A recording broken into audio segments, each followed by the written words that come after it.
ప్రభునందు ప్రియులారా, చాలామంది మనుషులు భూమి మీద పుడతారు. చాలామంది మనుషులు భూమి మీద కుప్పలు తెప్పలుగా పుడతారు.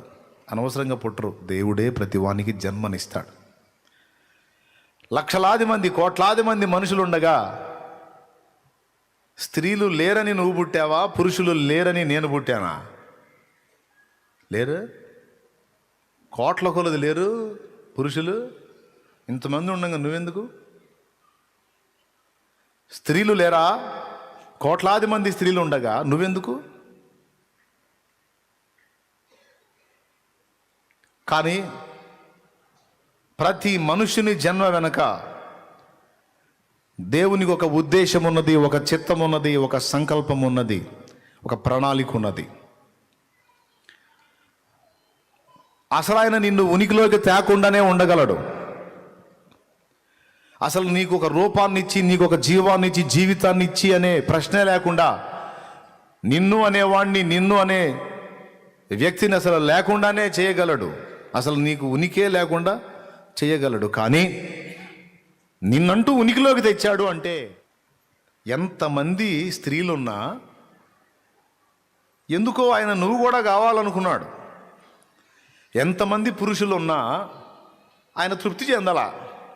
ఇంతమంది ఉన్నారు, వారిలో నువ్వు కూడా ఉంటే బాగుండు అనుకున్నాడు. ఆయన అనుకున్నాడు కాబట్టే నీకు నాకు ఒక ఆకారం ఏర్పరిచాడు, ప్రాణాన్ని పోశాడు, ఒక ఆత్మనిచ్చాడు, మనకు ఒక బ్రతుకును అనుగ్రహించాడు. అసలు నువ్వు ఆయన ఆలోచనలు లేవనుకో, అసలు నువ్వు అనే వ్యక్తి భూమి మీద ఉంటావా? ఒక్కసారి చెప్పు నాకు, ఉంటావా? నువ్వు ఎన్ని బాధలు పడుతున్నావో, ఎన్ని కష్టాలు పడుతున్నావో, ఎన్ని తిప్పలు పడుతున్నావో అది పక్కన పెట్టు.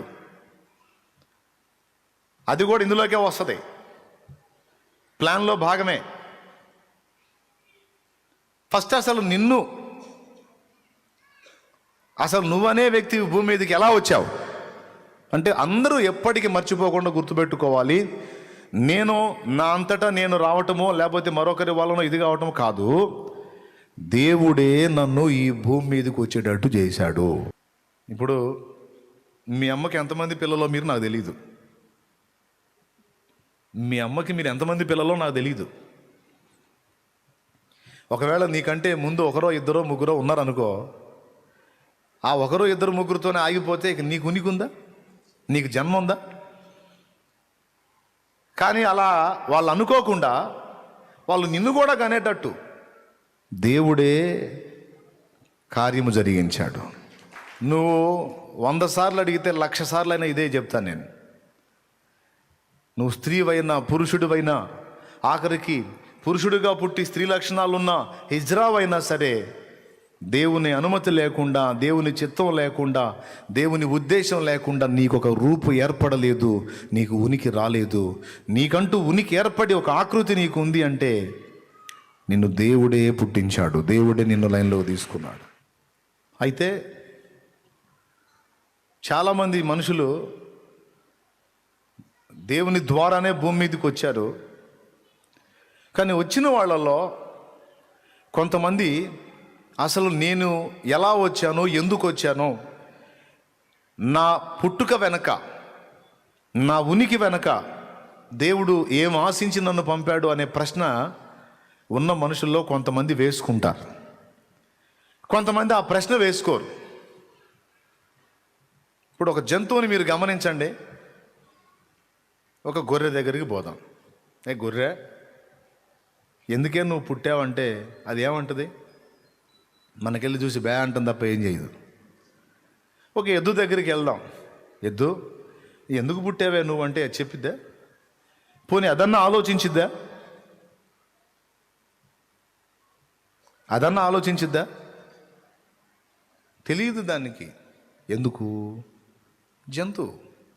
పోనీ పక్షులను అడుగుదామా? పక్షి, ఎందుకు పుట్టావే నువ్వు అంటే చెప్పిద్దా? దానికి తెలుసా? తెలీదు. చేప దగ్గరికి పోయి అడుగు, మనకు చెప్పటం కాదు, అసలు దానికే తెలియదు ఎందుకు పుట్టిందో.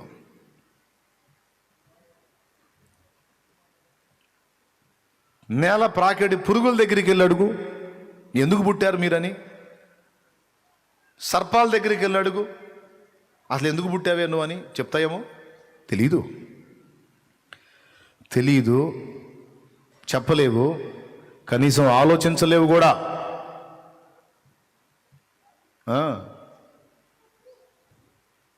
కానీ మనిషి పాము కాదుగా, పక్షి కాదుగా, చేప కాదుగా, జంతువు కాదుగా. వాటన్నిటినీ ఏలటానికి ఆత్మ కలిగి, మనస్సాక్షి కలిగి, స్వచిత్తము కలిగి, విమర్శ, న్యాయం, వివేచన, జ్ఞానము కలిగి దేవుని వలె నిర్మించబడ్డవాడు, అంటే దేవుని పోలిక, దేవుని స్వరూపంతో నిర్మించబడ్డవాడు మానవుడు.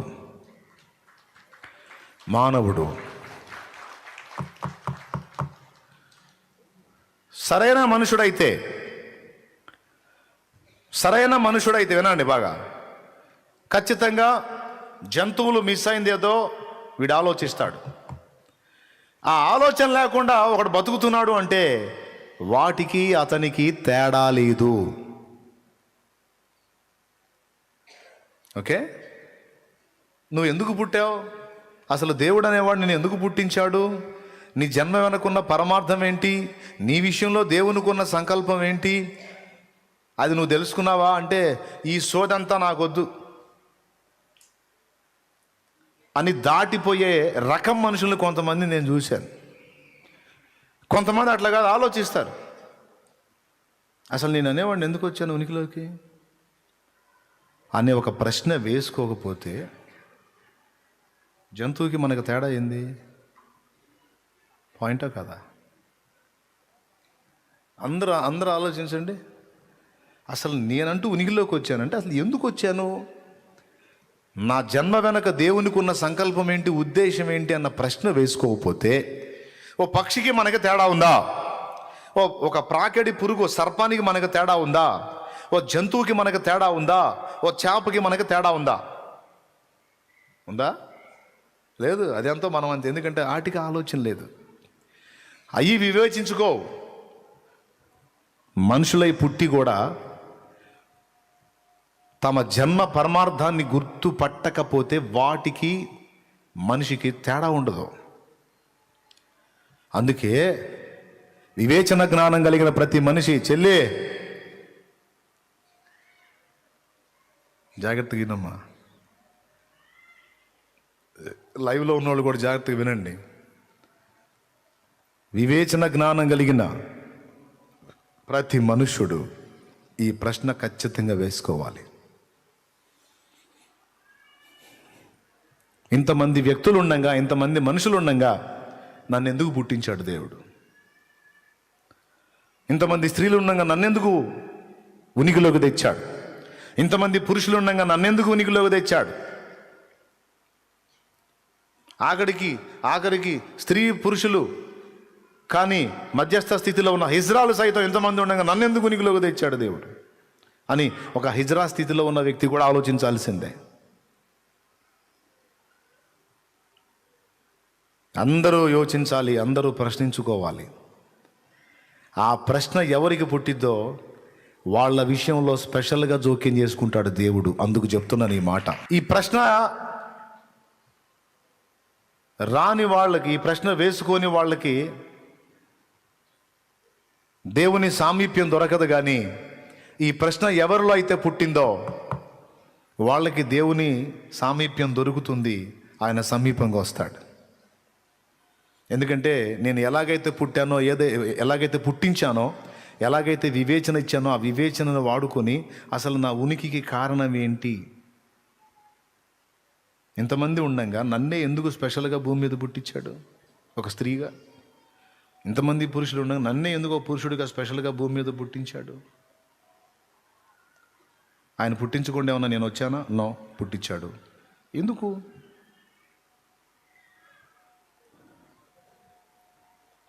నన్ను దేవుడు ఉనికిలోకి తెచ్చాడు?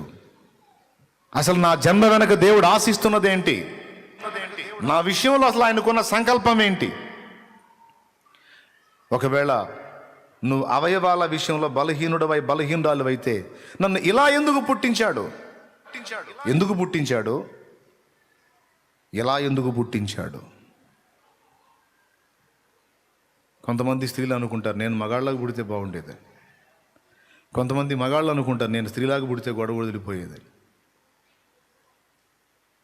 రకరకాల కోరికలు, రకరకాల ఆలోచన. నేను ఇలా ఎందుకు పుట్టానో, అలా ఎందుకు పుట్టానో, నేను ఇలా ఎందుకున్నానో, అలా ఎందుకున్నానో, కళ్ళు లేకపోతే నేను ఇట్లా అంధురాలిగా ఎందుకు పుట్టానో, కాళ్ళు లేకపోతే అవిటి వ్యక్తిగా నేను ఎందుకు పుట్టానో, చేతులు లేకపోతే ఈ అంగవైకల్యంగా నేను ఎందుకు పుట్టానో.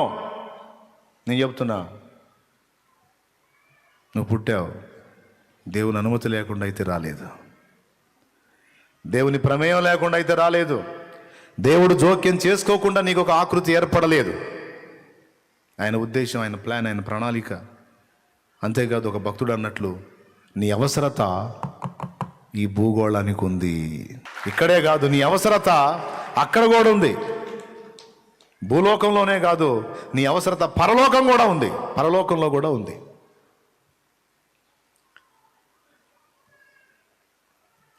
కానీ ఎంతమంది ఇట్లా మనసులో అడుగుతారండి? ఇక్కడ ఇంతమంది కూర్చున్నారు, ఒక యథార్థంగా అబద్ధాలు ఆడకుండా చెప్పండి. ఎప్పుడైనా ఇక్కడ చదువు అవసరం లేదు. ఇక్కడ ఈ ప్రశ్న వేసుకోవడానికి నువ్వేం పెద్ద చదువులు చదవాల్సిన అవసరంలా, అక్షరం ముక్క రాకపోయినా పర్వాలా. ఈ ప్రశ్న వేసుకోవడానికి ఏంటంటే, అసలు నేను ఎందుకు వచ్చాను భూమి మీదకి, దేవుడు అనేవాడు నన్ను ఎందుకు చేశాడు భూమి మీద అన్న ప్రశ్న ఎప్పుడైనా నీ జీవితంలో కలిగిందా? ఎంతమంది కలిగిందో చేతులు ఎత్తండి. ఎప్పుడన్నా నువ్వు ఆలోచించుకున్నావా, అసలు నేను ఎందుకు పుట్టాను, దేవుడు అనేవాడు నన్ను ఎందుకు పుట్టించాడు, అసలు నా నుంచి ఏం ఆశిస్తున్నాడు? ఒకప్పుడు ఉనికిలో లేను, ఇప్పుడు ఉనికిలో ఉన్నాను. ఇంకొంతకాలం తర్వాత ఈ ఉనికి కోల్పోయి మళ్ళా ఈ భూమి మీద నుండి అదృశ్యం అవుతాను. కొద్ది జీవితం, అసలు ఈ కొద్ది జీవితం నాకు ఎందుకు ఇవ్వబడింది అన్న ప్రశ్న మీలో ఎంతమందికి వచ్చింది?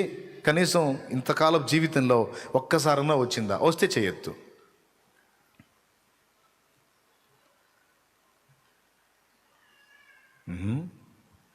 అందరూ మంచి జ్ఞానంగానే ఉన్నారు. వచ్చిందా? ఇప్పుడు ఇందాక చేతులు ఎత్తినాడు, మళ్ళీ చేతులు ఎత్తండి. కొంతమంది తెలివైన వాళ్ళు ఎత్తాలి, ఎందుకంటే ఇది మళ్ళీ బుక్ చేసే అవకాశం ఉందని. దేవునికి మహిమ, హల్లెలూయా. ఇందాక చేతులు ఎత్తారు కదా, మరి ఆ ప్రశ్న వేసుకున్నారు కదా, మరి జవాబు పొందారా? రైట్. ఇప్పుడు ఒక్కొక్కరిని మనం అడుగుదాం, మైక్ తీసుకొని. నేను ఎందుకు పుట్టాను అనే ప్రశ్న వచ్చింది అన్నావు కదా, ఇంతకు ఎందుకు పుట్టావు అని ఒక్కొక్కరిని అడుగుదాం. మస్తు ఉంటుంది. ఇప్పుడు అడిగితే ఏం చెబుతారండి? చెప్పాలి, దేవునికి స్తోత్రం కలుగును గాక, హల్లెలూయా.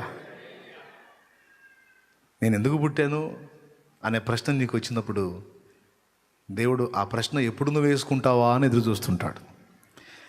ఆ ప్రశ్న నీలోకి రాగానే ఇక దేవుడు ఎంటర్ అవుతాడు. ఎందుకు పుట్టాను అని అడుగుతున్నావు కదా, నువ్వు ఎందుకు పుట్టావో నేను చెప్తా. ఆఖరికి నిన్ను గన్న అమ్మా నాన్న కూడా చెప్పలేరు,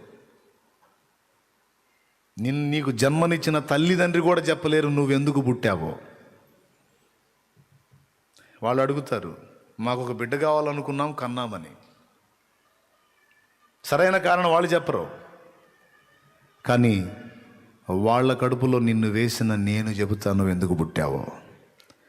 ఏ అవసరం కోసం నిన్ను పుట్టించానో, నీ జన్మ వెనక ఏ ఉద్దేశం నేను కలిగి ఉన్నానో, ఏ ప్రణాళిక నీ విషయంలో నేను కలిగి ఉన్నానో, ఏది నెరవేర్చాలని నిన్ను భూమి మీదకి పంపానో, ఆ ఆశ, ఆలోచన, తలంపు, ప్రణాళిక అంతా నా దగ్గర ఉంది, ఎవ్వరికి తెలియదు అన్నాడు.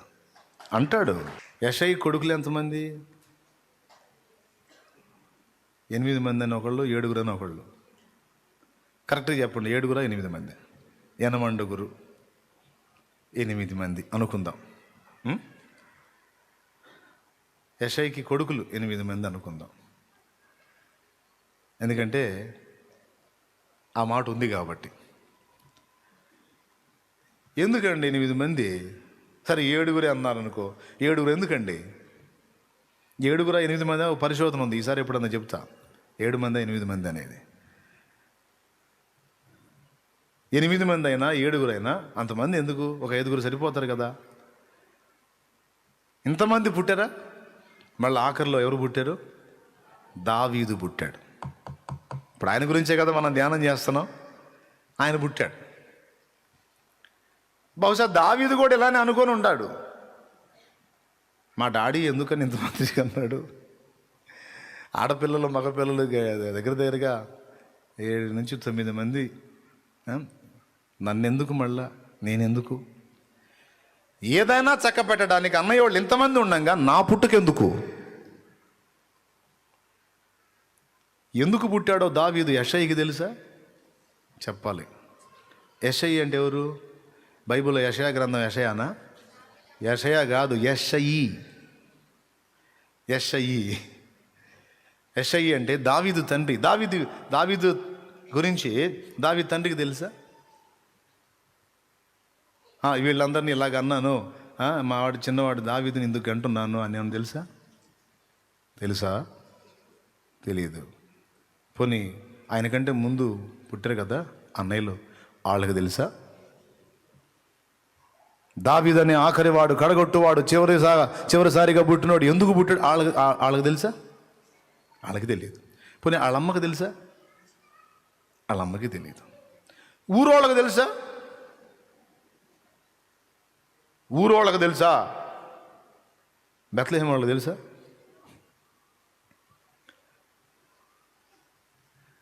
బంధువులకు తెలుసా? బంధువులకు తెలుసా? దేవునికి స్తోత్రం కలుగును గాక. సరే వదిలేద్దాం. దావీదుకు తెలుసా? ఒట్టిగా వదిలేవాకండి ఈ మాటల్ని. ఇప్పుడు నిన్నెందుకు పుట్టించాడు మీ అమ్మకు తెలుసా? మీ నాన్నకు తెలుసా? అన్నయ్య వాళ్ళకి తెలుసా? నీ తర్వాత పుట్టిన వాళ్ళకి తెలుసా? మీ బంధువులు తెలుసా? మీ బజార్ వాళ్ళకి తెలుసా? మీ ఇంటి ముందు వాళ్ళకి తెలుసా? మీ ఇంటి వెనక వాళ్ళకి తెలుసా? ఒరే నీకు దండం పెడతాం,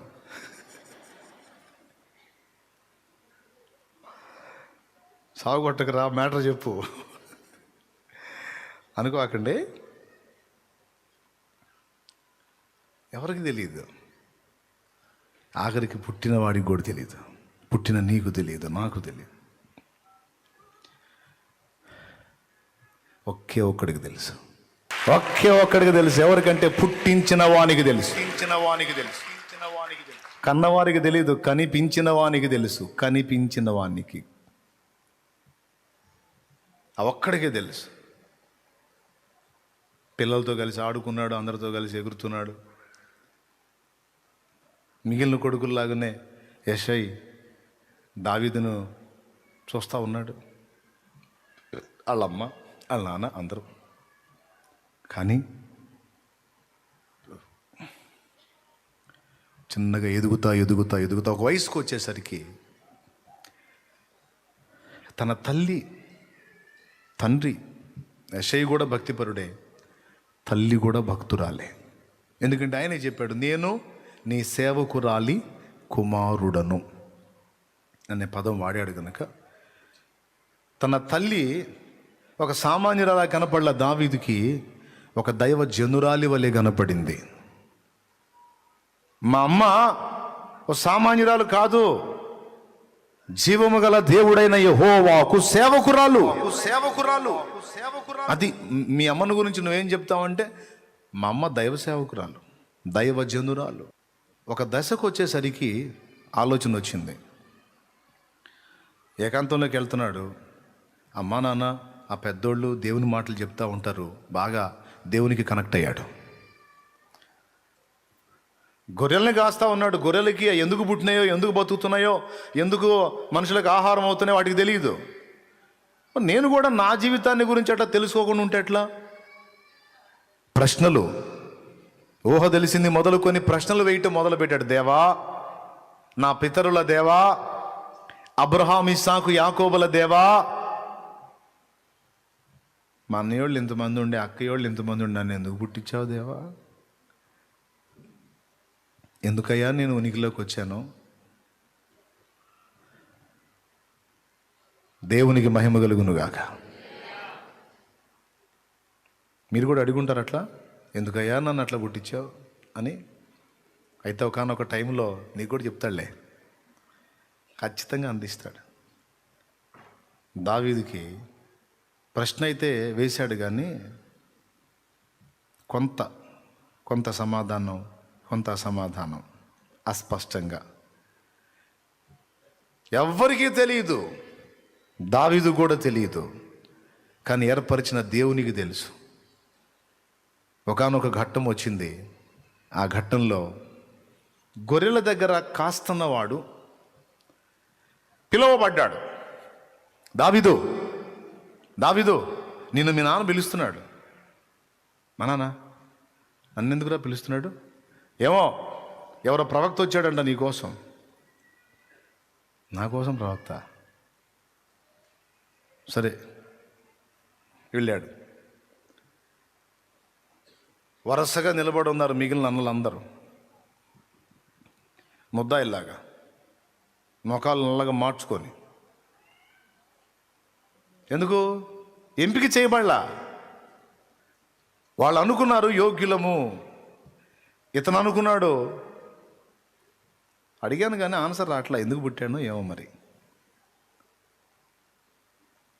ఇతను వస్తూ ఉండగానే దైవజనుడు ప్రవక్తతో దేవుడు మాట్లాడుతున్నాడు. అదుగో నేను కోరుకొని వాడు వస్తున్నాడు, లేచి తైలపు కొమ్మును తీసుకెళ్ళి అతని మీద పోయమని. ఏం తెలుసు అమాయకంగా చూస్తూ ఉన్నాడు. తీసుకొచ్చి ఆ తైలంతో నిండిన కొమ్ముని తీసుకొచ్చి అతని మీద కొమ్మరించి చేతులు ఉంచితే అర్థం కావట్లే ఏం జరుగుతుందో. అప్పుడు యెషయితో చెప్తున్నాడు, యెషై, ఇదిగో నీ కుమారుడు, పేరు దావీదు అనబడిన నీ కుమారుణ్ణి దేవుడు ఇశ్రాయేలు మీద రాజుగా కోరుకొని ఉన్నాడు, నియమించున్నాడు.